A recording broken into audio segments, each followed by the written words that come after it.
भूमिका से ए विरह के कभी शुरुआत के लिए हो ये दुनिया में सब कुछ होके सब कुछ बढ़े धन जहाँ ले बढ़े को ओखे बढ़े लेकिन मन न बढ़े। लोग कहेला कि धन बढ़ेला कामे आवेला लेकिन जब मन बढ़ जाला तो लात खाए के पड़ जाला। सही बात बा। अब मास्टर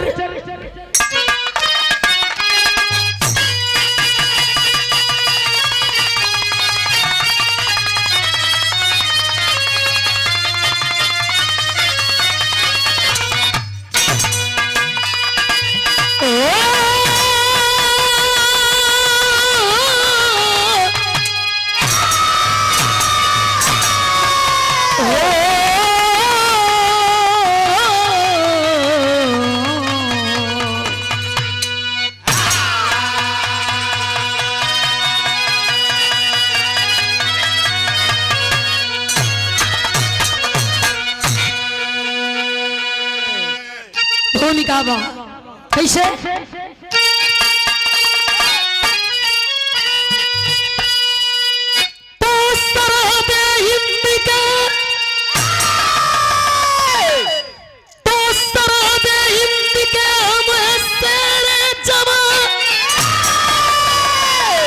और कभी अपनी नजर को उठा कर तो देखो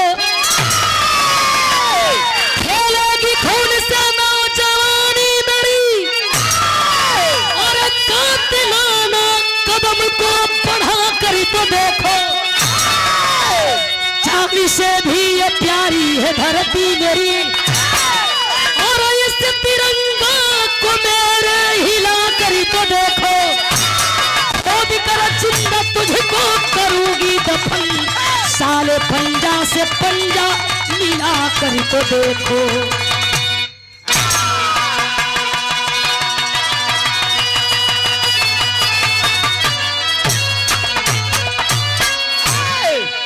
अरे खोद कर जिंदा तुझको करूंगी दफन साले पंजा से पंजा मिला कर तो देखो। आए दिन रोज घटना घटत बा ओ सीमा से जवान शहीद होत हुए ताबूत में भर करके जवानन के लाश घरे घरे आवत बा। कोनो ऐसा दिन नहीं खे चीला वंचित हो जात हुई बाबू लेकिन जवानन के शहीद भइल बंद नहीं खे हो। एक बार की बात नहीं है हजारों बार की बात है हर रोज की बात है। वह हिंदुस्तान का जवान जा करके सीमा पर डट करके लड़ करके जान की कुर्बानी देते हुए हमको आपको सुरक्षित रखने का काम करता है।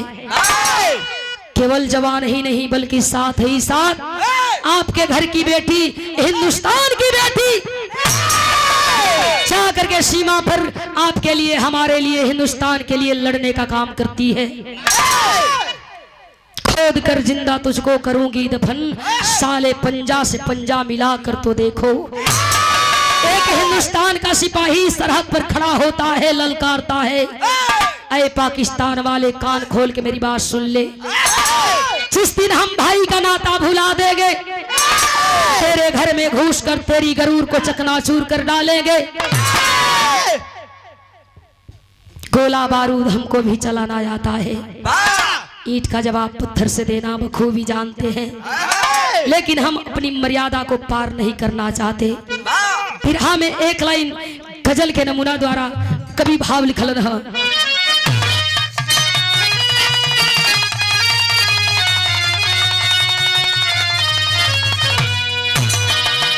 कहा गया अरे कहा पे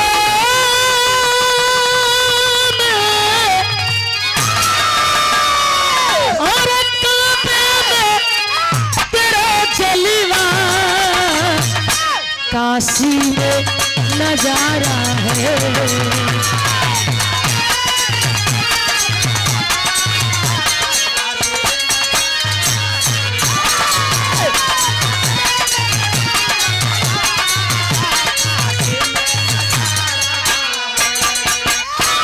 और काबे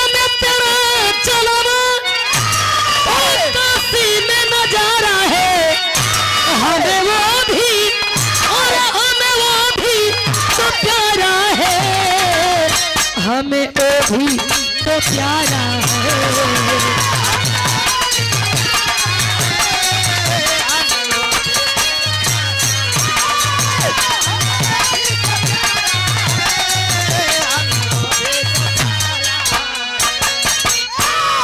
हमें काशी भी प्यारा है और काबा भी प्यारा है, इसलिए कि दोनों जगह तो तू ही रहता है। भाव का कवि लिखलन, अरे फौलाद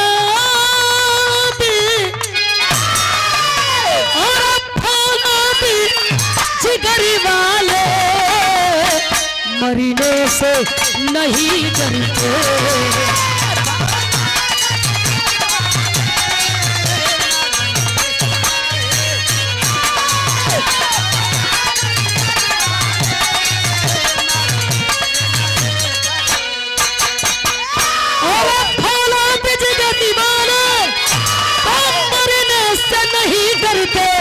अरे तूफानी पियाने का परवाह नहीं करते।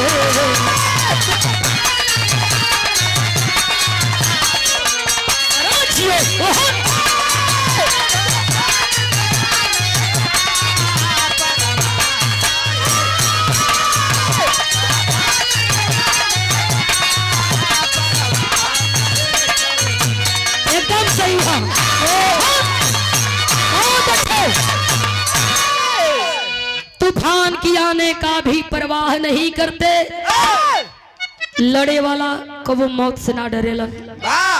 और हकीकत कहल जा तो मर्द के दर्द भी ना होला। कहानी कैसन माया कहाँ के बा शुरुआत बा।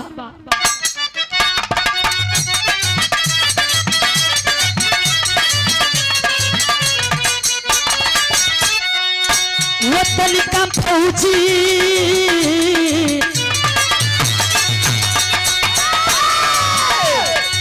वतन का फौजी अपना फर्ज जब निभाता है, वतन का फौजी अपना फर्ज जब निभाता है, कहाँ कर खून मौत वाली दुल्हन लाता है।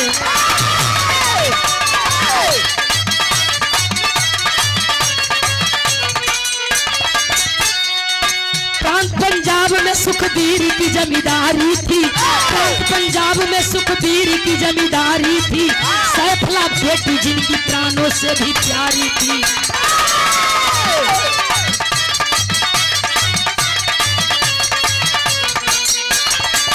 बीए की छात्रा स्कूल पढ़ा करती थी, बीए की छात्रा स्कूल पढ़ा करती थी, जवानी चलवे में उड़ान भरा करती थी।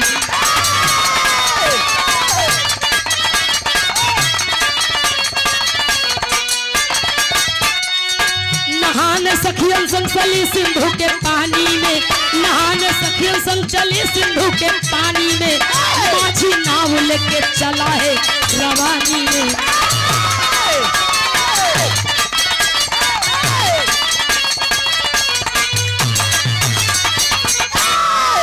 बतावल गई प्राण पंजाब में रहे वाला सुखबीर जमींदार का एक कै बेटी रहल, जिन्हें बेटी का नाम बतावल गई सैफला। वो सैफला नाम का बेटी बीए का छात्रा रहल, बीए का पढ़ाई करत रहल अपने सहेलिन के साथ। एक दिन सिंधु नदी में चलल बे मजा लेवे बदे। सिंधु नदी के किनारे जाके सैफला खड़ी बा, देखत बा तरह तरह का कुल नौका पर लोग सवार, वही सिंधु नदिया में मजा लोग करत बा, इंजॉय लोग करत बा, नैया पर बैठ के लोग झिझिया खेलत बा। देखते देखते नजर पड़ल सैफला को, ओह घाट से यह घाट एक नाय आवल चाहत बा, वही नैया पर 2-4-10 लोग बैठल बा। ए बाबू सिंधु नदी के बीचों बीच में जैसे ही उनाई आइल बा, आकाशमात और सिंधु नदी से एक लहर उठल, एक ज्वार उठी है। मल्लाह कोशिश करत बा कि नैया के ये ज्वार से बचा ली, नैया पर बैठल लोगन के बचा ली। जल्दी जल्दी नैया के मल्लाह आगे बढ़ावे लगल। एक घाट से सैफला देखत बा कि यह नौका डूबने वाली है, नौका पर सवार लोग भी डूबे वाला बा। मल्लाह की कोशिश विफल हो गई है बाबू, चाह करके भी वह मल्लाह अपनी नैया के किनारे ना लगा पौलन। आखिरकार भइल का गीत लगल बा।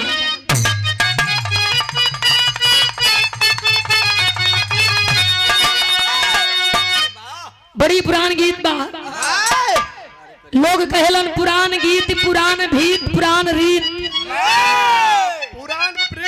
पुरान प्रीत। नौका घड़ी के रिश्ता, नौका घड़ी के मित्रता, नौका घड़ी के दोस्ताना आज शुरू होत बा, काल खत्म हो जात बा। और वो घड़ी का दोस्ती मोबाइल से न होके दिल से होके। लोग दिल से रिश्ता के निभावे, ये घड़ी बैठले घरवा से व्हाट्सएप लोग करत ह, बाबू मर गल हुआ, फलाना तारीख के बाबू का काम हो। बतइबे कैलन धनंजय जी, लड़का सरवा रह तो विदेश, यहाँ से फोन जाता तो कहत बा कि मुखिया से पैसा लेने का काम बाबू का करने का, हम आएंगे तो पैसा चुकाने का। और सही एगो और एगो लड़का रहा, भोकर भोकर रोवत बा। गौवा से बहरे का लोग देखल की रोवता, चुप होते नहीं खे, मानत है नहीं खे। लोग चुप करावता, चुप रह चुप रह। समय से गइल बड़ा, काहे रोवता रहा? सबे जाई, जे आइल बा उ सब जाई, तू जाइब। चुप हो गई, कहे कि देखबो एक खाती हम ना रोवत हई कि हमार बाबूजी मर गइल। रोवत तो हमें खाती हई कि बाबूजी जियत रहलो तो बाबूजी के 25,000 पेंशन आवत रहा। पेंशनिया रुक गइल दादा, बाबूजी मर गइल, पेंशनिया अब ना मिली। ऐसा ऐसा लोग बा, बाबू माई मर जाई रोवाई ना आई, लेकिन जब लैला मार ली है तो भोकर भोकर रोई हन। तब याद आवे लगी माई दादा को। ऐसा लोगन के मुँहे का लगे के बा, मुँहे केहू की मत लग, आ लगबो कर तो निम्मन मनई के मुँहे लग। एक बार यही मैं सभा बैठल ह, जगह अनहरा बैठल है पुड़िया खाए, वो कहलस कि एक बेर खोखा तू पड़ोसिया तो इशारा कर दिया, एक बार खोख देबा तो हम जान जब कि आगे पत्तल गिर गल, दूसर का बेर खोख देबा तो जाना कि पूड़ी गिर गई, तीसर का बेर सुरहुरी अटकल तो 10-12 बेर खोख दिल, लगल उठ के भागे, सबकर पतलवे खाँच दिहलस। यही का सभा लगल है, वही सभा में कुकुर बिलार नेउर हुरार सियार सभे जुटल है। हम बड़ बानी, हम बड़ बानी। हाथी कलश केहू ना बढ़, जंगल का राजा शेर बढ़ हुन। गधा खड़ा हो गई, गधावा लगल खुरियाए, कहे कि हम मनबे ना करब, हम ना मानब कि जंगल का राजा शेर खाम हमन। उठ गई सभाई भइल कि चलो शेर खाव से पूछा जा। सबे उठ के गई, शेर खाव से पूछाए लगल। शेर खाव कहलन कि हम नहीं की कहले कि हम राजा हैं। ई बात कहल के गधावा कहल कि ये हथिया कहल ये बौराइल बिया, ये हथिया कहत है कि जंगल का राजा शेर खाव हमन। कोड़ा मंगाई के शेर खाव हाथी के 5 कोड़ा मरवौलन। हथिया बड़ी निराश हो गई, आंख में आंसू बा, आंख से डब डब आंस जमीन पर गिरत बा। उठल हथिया सभा से जाए लगल, बाकी सोचत बा कि जानब ना अपन गलती तो जीवन भर पछताई। घूम के आइल शेर खाव से पूछे लगल, ए शेर खाव, हम तुहरी पक्ष का लड़ाई लड़ली या तू ही हमके 5 कोड़ा मरवा दिहला। दुख तो हमके ये बात का बा कि तुहरी खाती लड़नी तू ही मरवौला। जाए जवाए की घड़ी हमार गलतियां बता देता कि काहे मरवौला। शेर खाव कहला कि ये हाथी तुहार गलती कुछ ना रहे, गलती तुहारे तने रहे कि हेतना आई हुड़ार बिलार सियार बैठल हुवन, एमा से केहू के मुँहे लाग गइल हो तू, तब तुहके माफ करती। अच्छा मुँहे लगबो कैलू ते एगो गधा के मुँहे लगल बड़ू। सबकी मुँहे लगिया भैया, लेकिन गधा के मुँहे लोग मत लगिया। वो सैफला नाम का लड़किया देखत बा, गीतिया का बोल रहल, बड़ी पुरान गीत।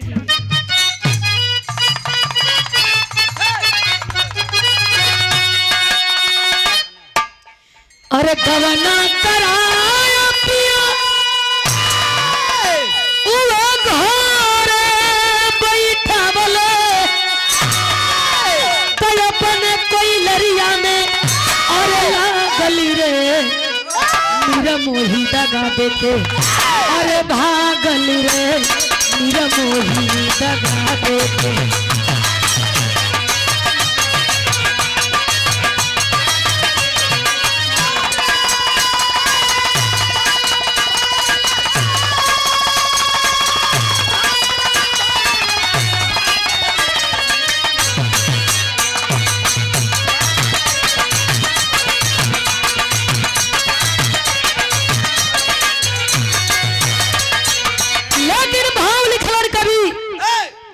विधान के आगे कोई का चलल ना सगरी दिन टालल जा सकत बा लेकिन हाई दिन कोई आज ले ना टाल पौलस।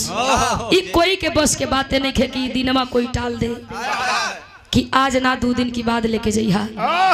भाव का लिखल गई अरे विधि के विधान कोई जान नहीं पावले कहले सब विधि के विधानवा से डूबल धारा में नेवरिया तूफानवा से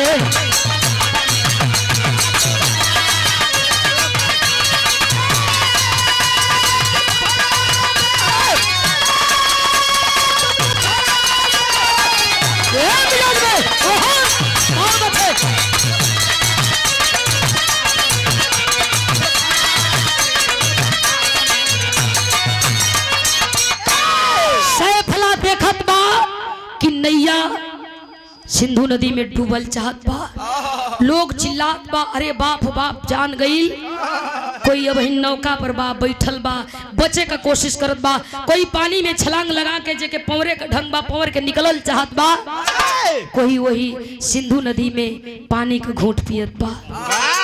देखते देखते सैफला दौड़ल बा कैले किया बा अरे डूबे उतिराय कोई धार में समाई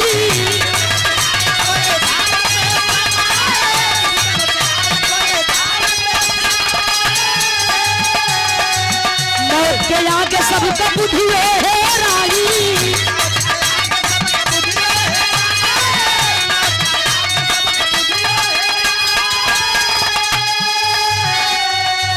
लगल निकाल पाला सबके बाहर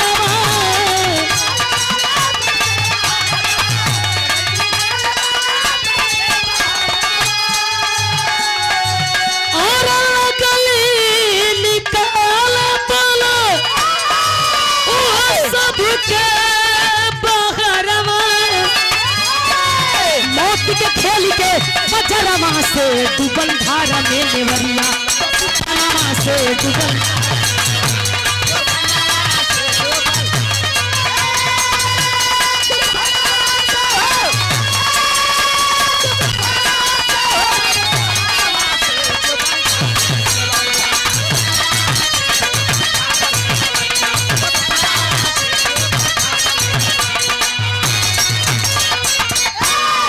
सैफला नाम कलई की वो सिंधु नदी में छलांग मरलस दौड़ल गईले बाबू जेके देखत बा डूबत बा पकड़त बा दुपट्टा फेंकत बा खींचत बा कुछ लोगन के बचा लेलस।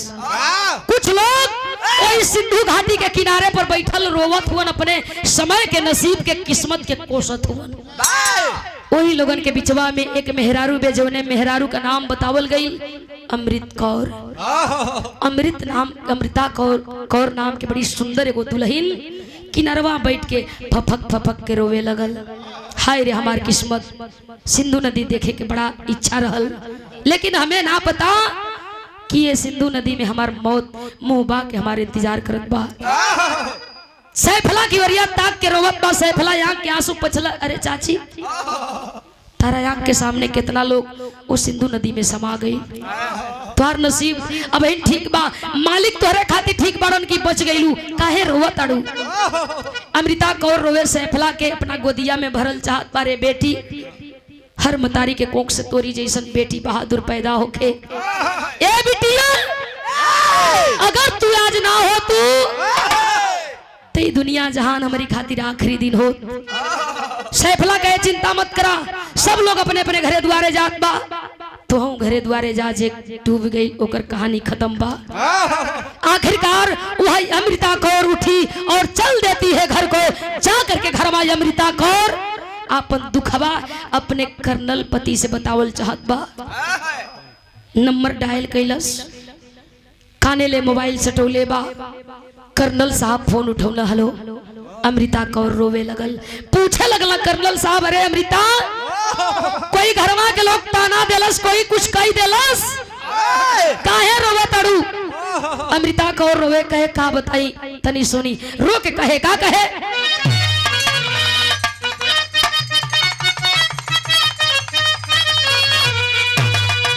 बाहर गीत ओ घड़ी गवाए नई झुलनी के छैया बलम दोपहरिया बिताला हो। का रहे रे भाई, तम्मू रहे कि झुलनी रहे सरवा? प्रेम रहे तम्मू ना रहे। आज घड़ी गवा था, ताबीज बना दी बाबा जी, अहिरे का बेटवा पट जाए, जा कोई बिजुलिया में सट जाए, कोई जम जाए। ए बाबू नवा 9 दिन पुरान 100 दिन, आज का गीत आजे आवत बा, बिहान खत्म हो जात बा।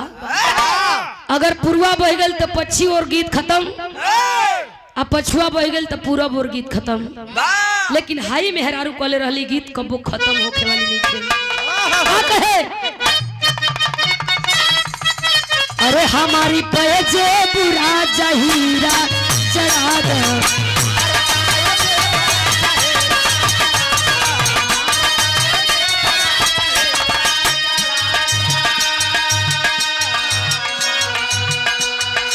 झूलनी पहुड़नी सहजिया उड़ा दो, हमारी पैजे बुरा जा हीरा जड़ा दो।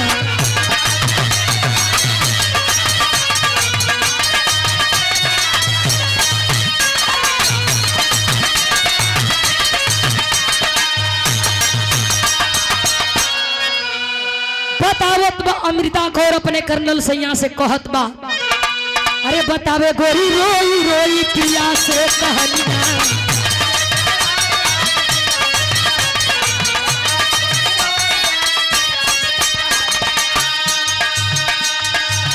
मौत के सगरवा से बच के आ गई,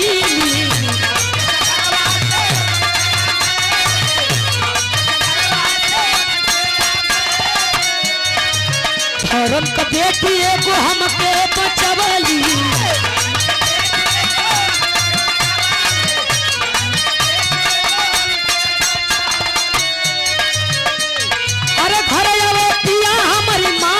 बचनिया हो, बतावे गोरी रोई रोई पिया से कहनिया।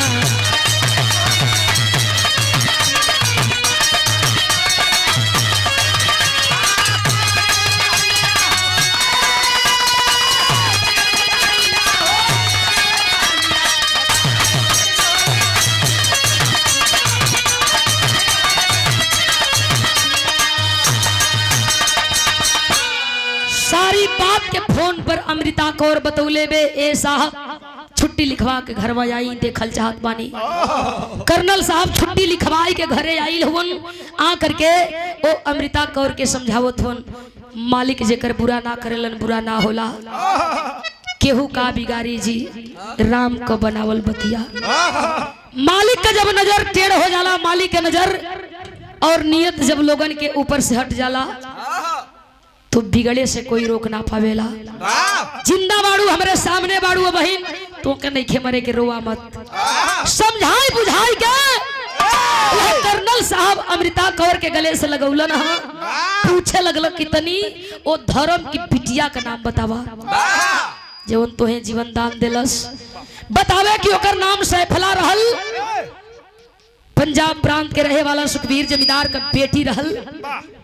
ओके हम अपन बेटी बना ले बनी, चली रहुओं के दिखा दई। कर्नल साहब चलल हुन सैफला से मिले खाती घर में अइलन, आके सुखबीर जमींदार के समनवा खड़ा हो गइलन। जे करे घरे कब्बो वर्दी वाले न जालन, चली जाई, अचानक लोग घबरा जाई। सुखबीर जमींदार देख के घबरा गइल, हाँ अरे साहब कोनो बात कलन की तोहार बेटी कहाँ बिया? अरे वाह ए साहब कोनो गलती हो गई बिटिया से कहा ना, हमार धर्म का बेटी बा, बिटिया से मिलल चाहत बानी। घरवा में सुखवीर जमींदार गइलो ह जाके बेटी से अपने सारी बात के बतौला, बिटिया कोई तोहरा से मिलल चाहत बा। आइल बा सैफला देखत बा अमृता कौर के चिन गइल रे तू। हाँ तहार बाबू मिलल चाहत रहलन, खटिया बिछौले बा बैठलन। हाँ कर्नल साहब एक तरफ अमृता कौर पानी पिए के लेके आई, देखत हुन सैफला के, ए बेटी बड़ी बहादुर बाड़ू, हमरे धर्म पत्नी के पुनः जीवन दान देवे वाली बेटी के हम कुछ देवे बदे आई है। अमृता कौर इशारा करत बाकी मांगला जवन मांगे के होखे, बार बार मौका ना आवेला। हंसे लगल सैफला, छोड़ा जवन कह भी करी। हाँ अमृता कौर कहे का चाहिए बेटी? वो सैफला कर्नल साहब की वरिया तकला कहला कि धर्म का जब बाबू हो ही गई बड़ा, जवन कहब करबा कलन एकदम करब। का कहे? गीतिया के भाव बदल गइल बा।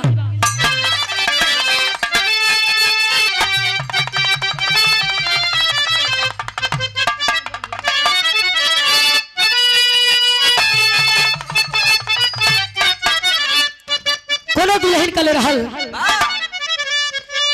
और तो झूलनिया के गुजरा, और झूलनिया के गुजरा ये टूटल ये राजा, अजमनिया में गड़िया छूटल ये राजा।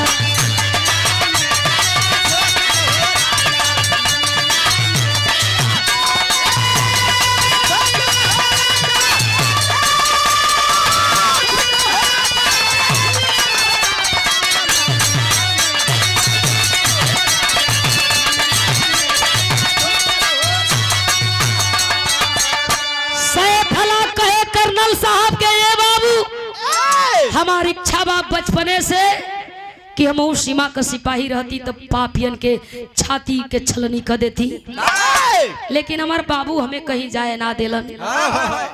रोवेलन बाबू के रोवाई और बाबू के आंसू हमें बर्दाश्त ना होला। माई पहले ही चल गईली और बाबू का सहारा हम बनी, छोड़ के जाए का इच्छा ना होला।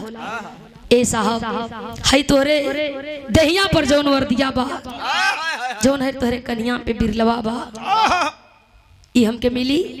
हंसते हंसते सैफला कहत बा कर्नल साहब बतिया के सीरियस लिहलन, और जब कर्नल साहब बतिया के सीरियस लिहलन हाँ पूछे लगलन, ए बिटिया ई वर्दी भी मिली बिरला भी मिली, लेकिन वर्दी बिरला पौले के बाद करबू का? तब सैफला कहे लगल, सुना का कहे?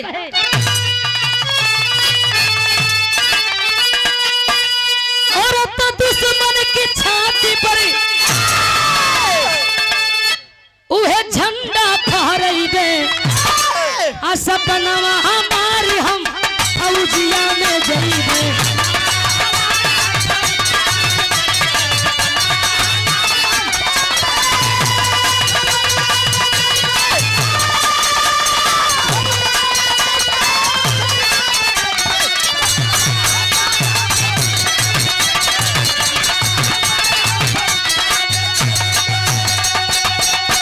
एयरफोर्स का कर्नल तैयारी करवले, बंगलोर ले जाके परीक्षा दियवले।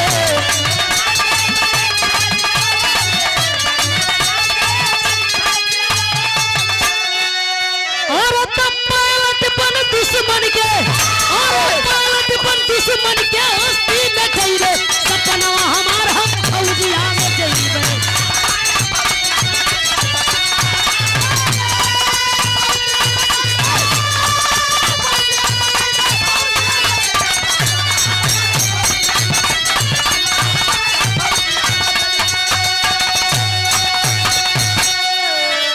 सपनवा हमार हम फौजिया में जइबे लेकर के कर्नल साहब चलल हुन, अपने मन के मना लिया। आ भुला जइहा कि खाली तहार बेटी नहीं खे, ई हमार भी बेटी बा। समझा करके अमृता कौर ओ सुखवीर जमींदार के बिटिया के संगमा लेके चले लगल। सैफला रोवत बा, बाबू समय से खाइल करिया, चिंता मत करिया, समय समय से फोन करब बतियाई करेजा के पाथर कैलन सुखवीर जमींदार अपने बेटी के विदा करत हुन चलल बे सैफला ले करके कर्नल साहब चलल हुन तैयारी करवावे लगलन बंगलौर में परीक्षा भी पास कैले बा सैफला ट्रेनिंग जारी भई ट्रेनिंग के भी पास कैलस ट्रेनिंग पास कैला के बाद ओ सैफला के वर्दी मिलल ड्यूटी अब नहीं खेलगल छुट्टी पर घरवा आई 2 महीना का छुट्टी बाबू की संगमा बीतल ह समझा के एक दिन सैफला अपन कपड़वा रखे लगल बाबू अब हमें जाए के हुई सुखवीर जमींदार का लगल जैसे करेजा फाट जाई रोवे लगलन भोकरी भोकरी के ए बेटी जा तड़ू जा खाली हमार तो बेटी नहीं खू बेटी हमार रहलू लेकिन अब पूरा हिंदुस्तान का बेटी बाड़ू हमार लाज बचा लिया कोई न कहे पावे कि सुखवीर जमींदार का बेटी कायर रहल सुखवीर जमींदार का बेटी सीमा पर लड़े जोग ना रहल जाताड़ू तो दुश्मन के सामने से वार करिया गोली खाए के होई तो सीना पर गोली खैया भेजलन है बिटिया के बिटिया चलल बे ए बाबू वो सैफला के ड्यूटी लगल है हिंदुस्तान और पाकिस्तान के बॉर्डर पर सैफला मन तन धन से अपन ड्यूटी करे लगल एक दिनमा सैफला सोचत बा कि इहो कोनो जिंदगी इतना दिन हो गईल आज ले दुश्मन हमरे सामने ना आइलन सपना एक के रहल कि दुश्मन सामने यहन दुश्मनन के छाती पर झंडा गाड़ब असली हमरे ड्यूटी कही है पहचान हुई बकिया हम करे आयल है रुपया पैसा ना चाहिए ए बाबू सैफला सोचत बका विराम भाव लगल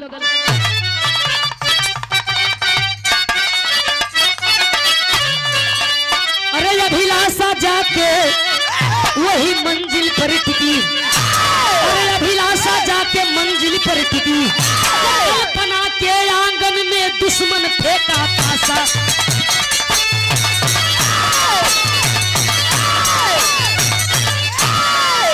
हर मंजिल हर काम वतन है अरे हर मंजिल हर काम वतन है मेहनत करने वालों का जीवन उनका डूब जाता है स्वार्थ में जीने वालों का स्वार्थ के जिंदगी जिए के होके तो ऐसा ड्यूटी के रिजाइन दे के घरे चला ऐसा ड्यूटी ना करा सोचत बा कि चलो दुश्मनन के मारो मराई तब हमारे ड्यूटी का असली पहचान हुई तब हमारे बाबू के लोग कहन कि हाँ सैफला सुखवीर जमींदार का बेटी है पूरा हिंदुस्तान का बेटी सैफला रहे इहे मनवा में सपना लेके एक दिन सैफला विमान से उड़ान भरलस और जब विमान से उड़ान भर ले बाए बाबू जोश देखे वो सैफला का बिरहा का आखिरी गीत है कैसे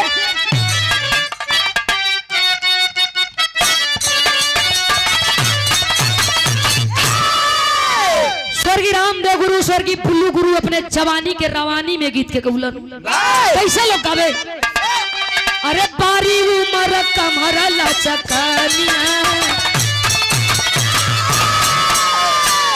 अरे बारी उमर कमर लचकनिया बारी उमर कमर लचकनिया गोरिया खींचे निहुर के पनिया गोरी के झूले झूलनिया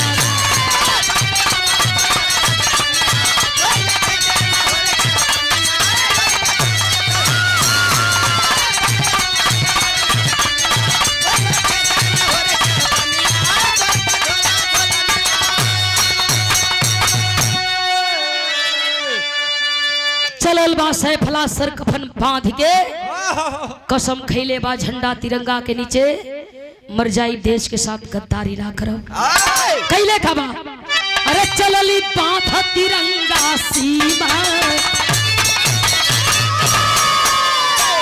अरे चलली बांध तिरंगा सीमा कर सेरिनिया हो जवनिया तवने खून के खातिर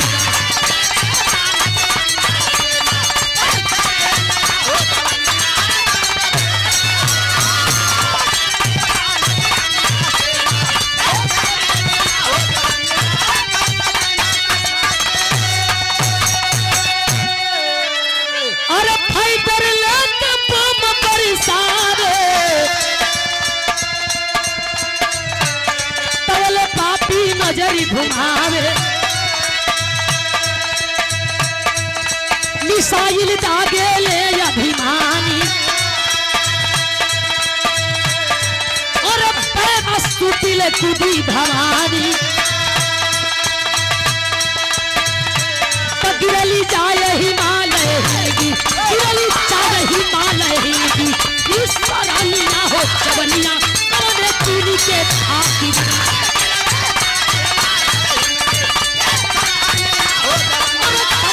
पीली के खाकी ना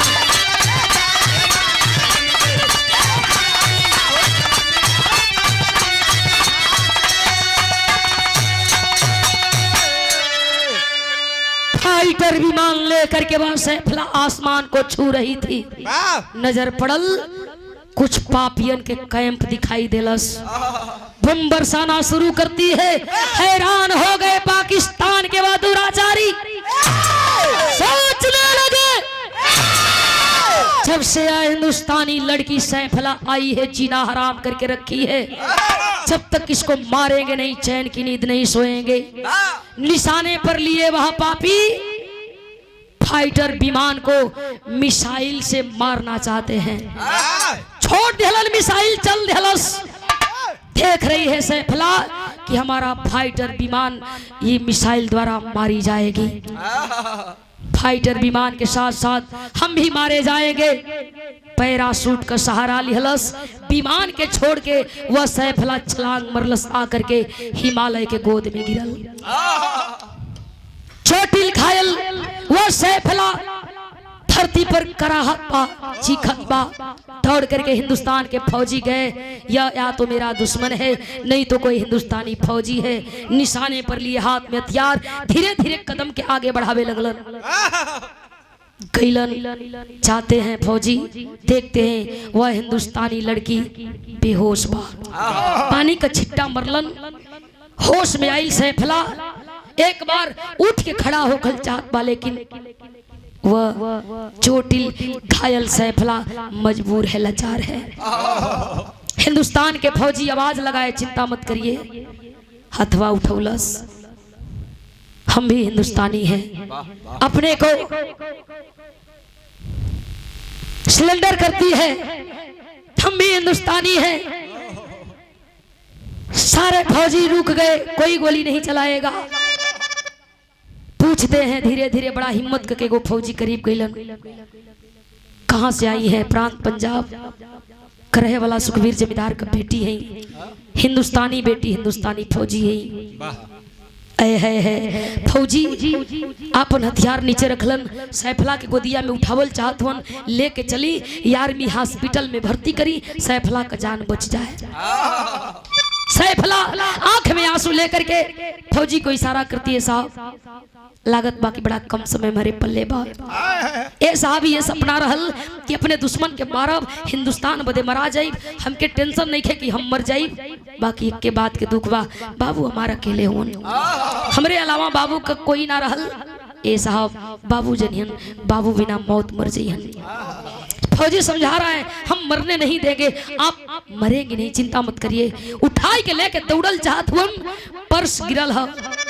इशारा कर बस साहब हमारो माँ कुछ यादगार सामान बा कुछ कीमती सामान बा। साहब पर्सवा पुनः जमीन पर फौजी लेटौलन। दौड़ के गईलन पर्स के उठौलन। पर्सवा खुल गई बा। उठाई के देखल चाहत हुन। तौले नजर पड़ल एक फोटो पर। ई फोटो चिन्हल बा जानल बा पहचानल बा अमृता कौर। बगलिया में एगो और फोटो कर्नल साहब। एक और फोटो पन्ना पलटलन है सुखबीर जमींदार। ले जाए के देखावो तो नहीं के है। ए साहब धर्म कमाई बाबू। यही लोगन की वजह से तई वर्दी मिलल। हिंदुस्तान का हम बेटी सिपाही फौजी हो गई। फौजी बतावल ना चाहत बा लेके जाइल चाहत बा लेकिन आंख में आंसू बा। वो सैफला पूछने लगी साहब ये हमार दुख बा लेकिन आपके आंख में आंसू। लगा था कि हमारी कहानी से आपका कहानी मैच करत बा। फौजी कहा हाँ एकदम सही बात बोली हो। तोहरे कहानी से हमार कहानी मैच करत बा। ऐसे कि जे तुहार धर्म के माई बाबू बा वो हमार असली माई बाबू बा। सैफला कबो ओ परसवा की ओर ताकत बा, कबो फौजी की चेहरा की ओर ताकत बा। सैफला के एक बार सन्न हो गई, अरे ए साहब सही, हाँ मजाक ना करत वरना। सैफला कल साहब हॉस्पिटल लेके जइया, 1 मिनट का समय दे दा। रोवे लगल सैफला, रो रो करके 1 मिनट की समय में वो फौजी से अपने दिल का बात कहे। का कहे?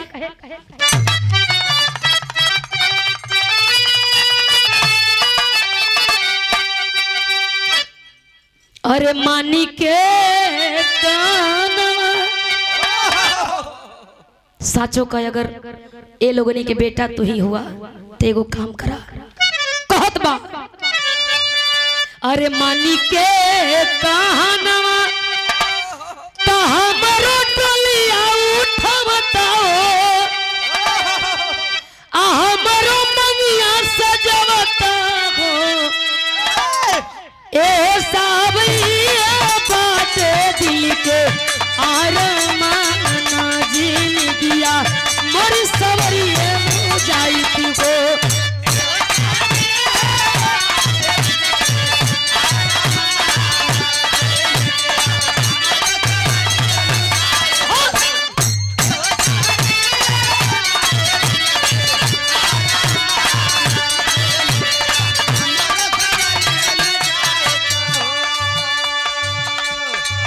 मानी के कहनवा हमरो टलिया उठवता हो, माथे से हर सजवता हो।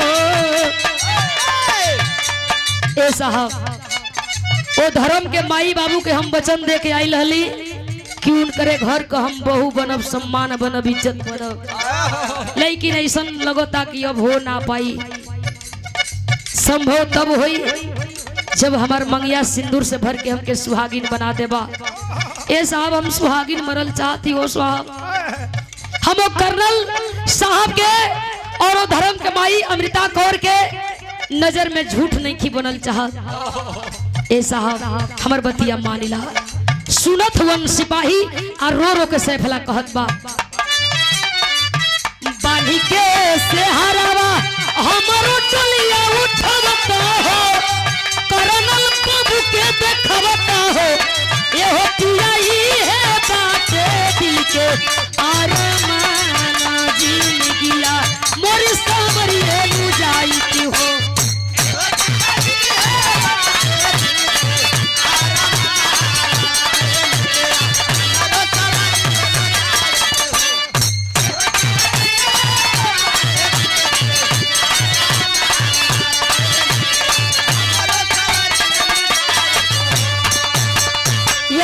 वह फौजी जवान गुस्से में लाल सैफला की मांग को भरता है, हाथ को चोटिल किया, खून से मांग को भर दिया, सुहागिन बना दिया सैफला को। अब खुश सैफला कहे साहब आराम से मर सकत बानी, अब आराम से हमरे इस शरीर से प्राण निकल जाई साहब। अब हमार माई बाबू ना कहन कि हम झूठ बानी, झूठी बानी। ए साहब अब हमके कोनो चिंता नहीं के हो साहब। कर्नल साहब अब जहाँ चाहिए वहाँ घमंड से कहन कि हमरे घर का बहू रहल, हमरे घर का पतो रहल सैफला। ए साहब अब कोनो दिक्कत नहीं है, चाहे हॉस्पिटल जाए या चाहे लेटाई दिलन धरतिया पर, हाथ में हथियार व फौजी लिया। ऐसे कैसे अकेले मर जीबू, नहीं खे मरे के तो के मरे के नहीं खे। देखता है तमाम वह पाकिस्तान के दुराचारी हाथ में हथियार लेकर के दौड़े हैं, आगे कदम को बढ़ा रहे हैं। हिंदुस्तान के कुछ फौजी तड़ा गोली चलावत हुन। सोच गया वह नाहर सिंह कि आज सैफला जिएगी या हम जिएंगे, या सैफला मरेगी या हम मरेंगे। लेकिन सैफला का सगरी सपना पूरा करल हमार जिम्मेदारी होला। पोजीशन बनौलन, हाथ में हथियार लेलन और आगे कदम बढ़ौलन। आल्हा के भाव में लिखल गई,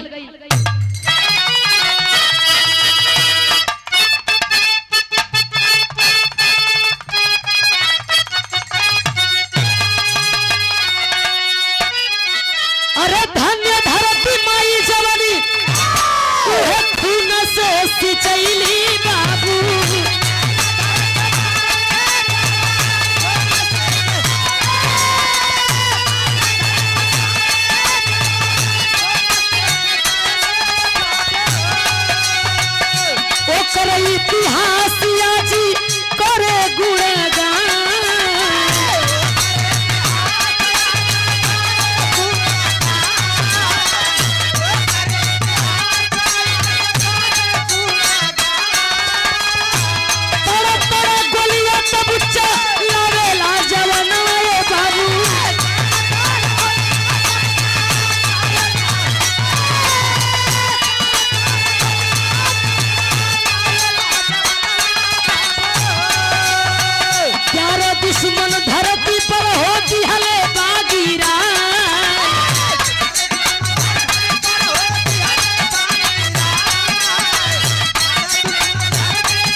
पड़े गोली चलाते हुए नाहर सिंह कदम को आगे बढ़ाने लगा।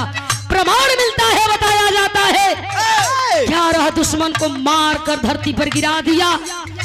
भूल गया कि हम सीमा को पार कर गए। कहल जला कि जोश में आके होश गवावे के ना चाहिए। वह नाहर सिंह फौजी दुश्मनन के आखिरकार घेरा में घेराई गई। निशाने पर लिए वह पापी बम के धमाके में नाहर सिंह का चीथड़ा चीथड़ा उड़ गई। देख रही है सैफला कि हमारा पति जो अभी हमको सुहागिन बनाया है, कुछ मिनट पहले, कुछ समय पहले, वह पति अब इस दुनिया में नहीं है। वह पति इस दुनिया के लिए शहीद हो गया। अब अगर हम जी अब तो लोग हमके उल्टा कही, कुलच्छनी कही। अब हमार जियल भी बेकार बा। सोच रही है अपने पति फौजी के बारे में, और सोचते सोचते जहां सैफला सुतर रहल, ए बाबू वही वह सैफला धरती माँ के गोद में हमेशा के लिए सो गई। दुनिया के सैफला भी छोड़ देलस। लड़ाइयां शांत होती है। कुछ फौजी जाते हैं, देखते हैं नाहर सिंह को ताबूत में भरते हैं और एक ताबूत में सैफला को भरते हैं।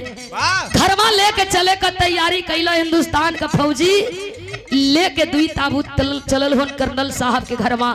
कैसे?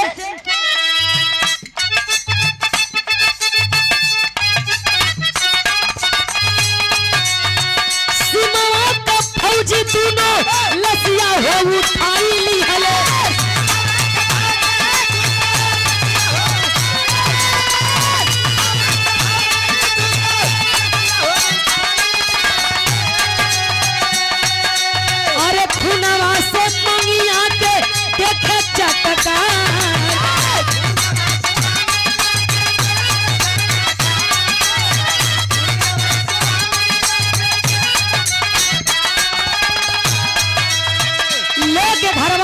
कर्नल साहब देखत हुन ताबूत के देखते कर्नल साहब समझ गईलन कि हमार बेटा ये दुनिया में ना हुन। जाए के ताबूत खोलत हुन, बेटा के लाश के देख करके कर्नल साहब रोवत हुन, अमृता कौर भी रोवत बा। दूसर की ताबूत जब खुलल ह, सुहागिन सैफला के जब अमृता कौर देखली ह, कलेजा फटे लगल, आंख में आंसू बा, रोवत बाड़ी। बाहरे बिटिया तू धन्य बाड़ू, हमके जीवन दान देके तू ये दुनिया से चल गईलू। एक तरफ कर्नल साहब सोचत हुए कि आखिर हम कैसे जियल जाई, बुढ़ौती का सहारा एक के बेटा दुनिया से चली गई। और एक तरफ अमृता कौर सोचत बा कि हमार बहू बेटा ये दुनिया में नहीं खन, अब हमने का जियल बेकार बा। दोनों जानी रोवत बान, गौवा के लोग समझावत हुन दोनों जानी के मालिक के मर्जी के आगे केहू का चलल ना। और ये मर रोवे का बात ना बात, तुहार बहू तुहार बेटा देश बदे शहीद भइल हुन, एक वीर गति के प्राप्त कैले हुन। लेकर के कर्नल साहब बेटवा के दाह करे बदे चलल हुन। बाकी एक के बतिया का कष्ट बा कि जाते जाते कम से कम हमार औलाद, हमार बेटा, हमार संतान हमके बता देले होत कि हमारे बुढ़ौती के करे सहारे बीती तो हम सुकून का जीवन जी लेती। लेकिन हमार बेटा जाए से पहले एक को बेर हमसे ना कहलस कि हमार सहारा बुढ़ौती का के बनी, के करी सहारे हमार बुढ़ौती बीती। रोवा तड़न रो के अपना बेटवा और नाहर सिंह से कहत हो आखिरी भाव में,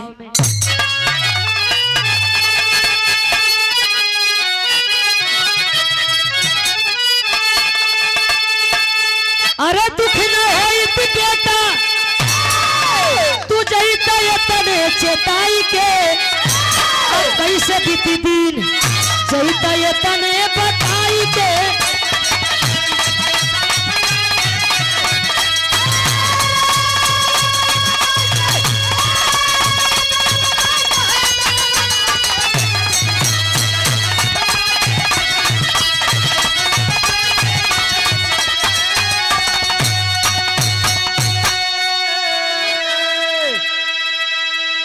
माननीय मुख्यमंत्री तब फर्ज के निभवले, अरे दोनों परिवार के धीरा जवाब धवले।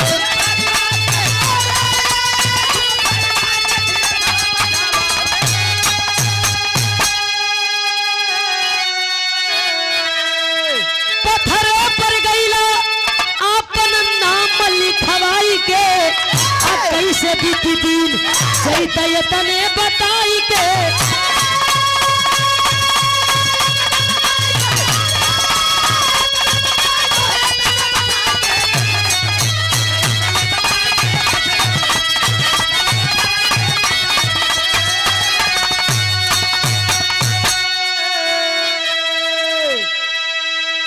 देश के लिए हमारे लिए शहीद जवानों को हम याद करते हैं 15 अगस्त और 26 जनवरी के दिन शहीद होने के बाद उनकी मूर्ति लगाई जाती है। हम जाते हैं श्रद्धा का सुमन अर्पित करते हैं, उनकी वीरता को याद करते हैं, उनकी कुर्बानी को याद करते हैं। ऐ मेरे वतन के लोगों जरा आंख में भर लो पानी, जो शहीद हुए हैं उनकी जरा याद करो कुर्बानी। हम उनकी कुर्बानी को 15 अगस्त और 26 जनवरी के दिन याद करते हैं, बाकी दिन तो हम अपने कामे में बिजी बनी। आखिरी भाव लगल हो गुरु बिहारी गुरु गणेश गुरु राम लाल गुरुदारी स्वर्ग से चंद्रिका कवि और बच्चन जी बने पुजारी।